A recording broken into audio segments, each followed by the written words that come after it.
স্পটে আছে play store থেকে অ্যাপসে আমরা লগ ইন করবো। অ্যাপসে লগ ইন করার পরে এখানে সেটে ক্লিক করবেন। এই সেটে ক্লিক করবেন। সেট থেকে এখানে বাইন্ড ডিভাইস এক্সপিরিয়েন্স, এই বাইন্ড ডিভাইস এক্সপিরিয়েন্স এখান থেকে সার্চ দিলে আমাদের ব্লুটুথের নাম লেখা আসবে আলট্রা 2। এই আলট্রাতে কানেক্ট দেবেন। আলট্রা 2তে কানেক্ট দিলে এখানে কানেক্টেড লেখা আসবে। সবগুলো কমপ্লিট হলে এটা কানেক্ট হয়ে যাবে। না একটু দাঁড়াও, সবগুলো কানেক্ট কমপ্লিটেড লেখা।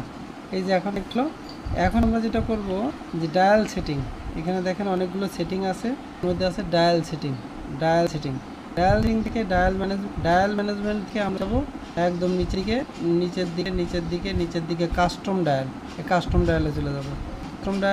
কাস্টম ডায়ালে যাওয়ার পরে এখান থেকে যেন একটা ডায়াল আমরা সিলেক্ট করব। কাস্টম ডায়ালে এই সিলেক্ট করলাম। সিলেক্ট করে এইখান থেকে সিলেক্টে করে আপনি যে কোনো ছবি সিলেক্ট করলেন। ওয়াশ হাউস, এই সিলেক্ট করার পরে ওয়াশ হাউস এখানে পার্সেন্ট কমাই দেওয়া যাবে, পার্সেন্ট বাড়বে, এটা কমবে।